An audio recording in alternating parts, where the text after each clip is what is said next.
Alright guys, let's talk. Mari kita ngomong soal CM Punk. CM Punk, CM Punk.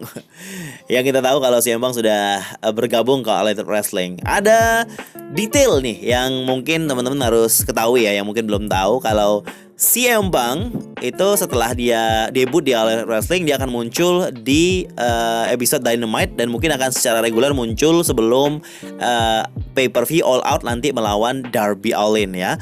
Dan setelah acara di Rampage kemarin, CM Punk itu dengan Tony Khan membuat acara seperti konferensi pers dengan jurnalis-jurnalis ya.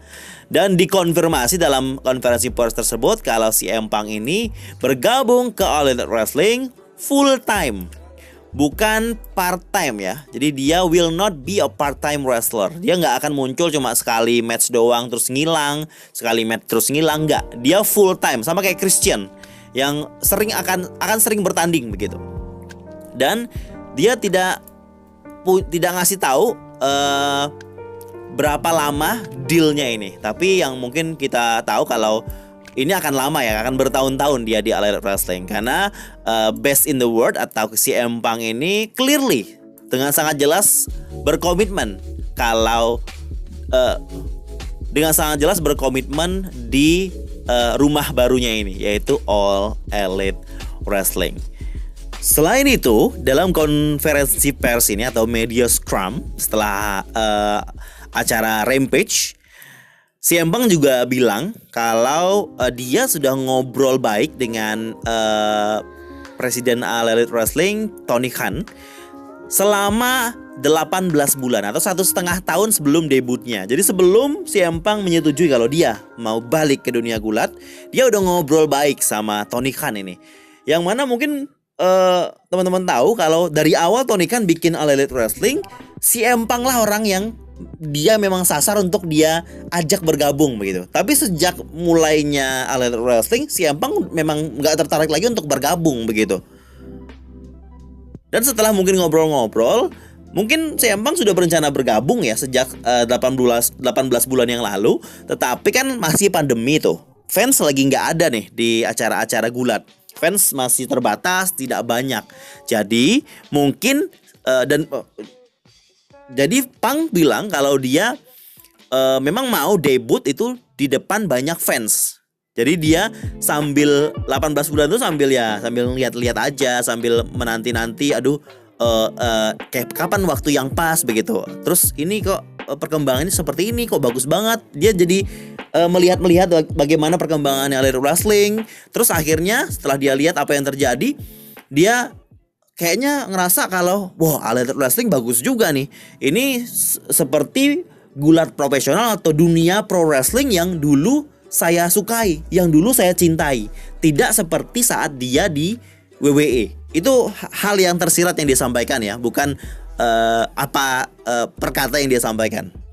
Salah satu hal yang bikin dia tertarik ke All Elite Wrestling itu karena dia bilang the way the locker room all agreed to keep Brody Lee's illness a secret showed a camaraderie it seems Punk really appreciated. Jadi ketika Brody Lee sakit, orang gak ada yang tahu coy.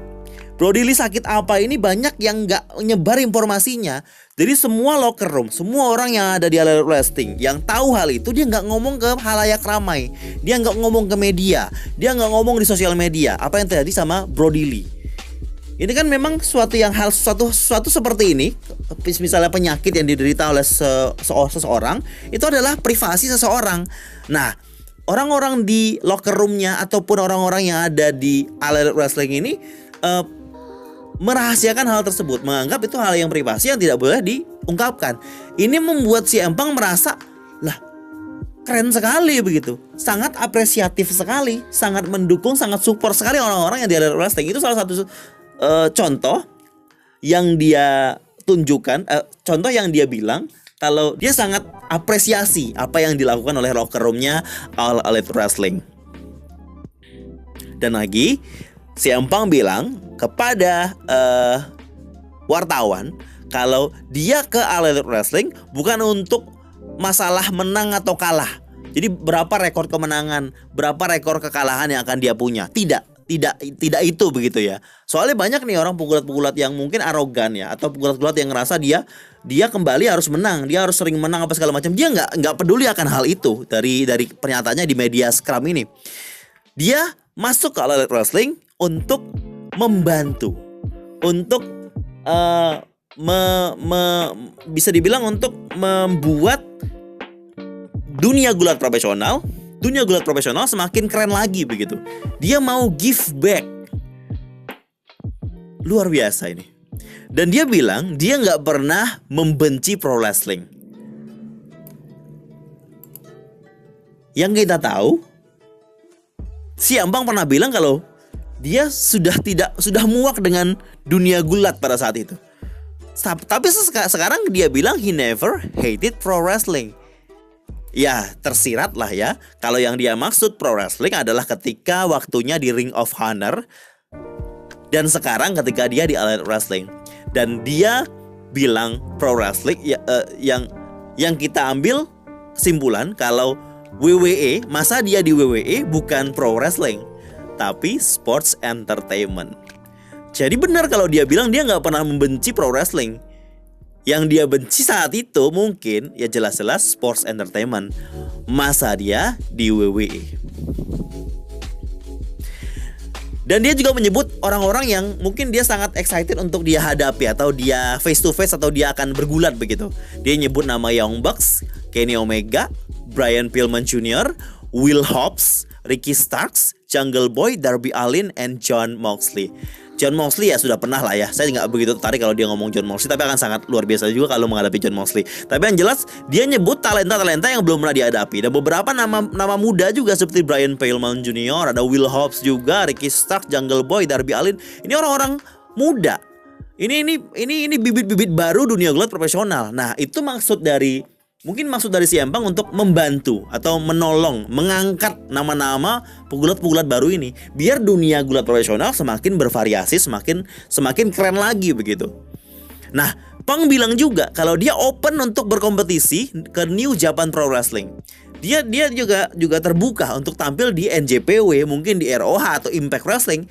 Itu tergantung kemauannya Bapak Tony Khan. Jadi dia cukup manut sebagai pegawai yang baik. Mungkin saya kira ya kontraknya si Empang ini pasti sangat-sangat mahal, sangat banyak dan besar biaya kontraknya. Cuma dia nggak mengungkapkan berapa kontraknya karena sempat ditanya nih. Saya nonton di media Scrum ini, dia ditanya berapa jumlah kontraknya, si Empang nggak mau bilang.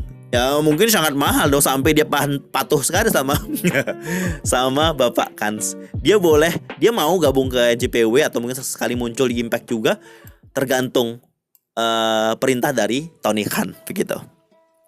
Nah, yang kita tahu si Empang siap untuk bertanding di All Out bulan depan dan akan hadir di Dynamite minggu ini, dan mungkin di episode-episode Dynamite dan juga Rampage minggu-minggu berikutnya. I am so excited. Saya sangat-sangat luar biasa semangat untuk kehadirannya si Empang, dan makin membuat saya excited dan terus ingin menonton episode-episodenya All Elite Wrestling Dynamite ataupun All Elite Wrestling Rampage. Apakah teman-teman excited juga? Harusnya iya ya.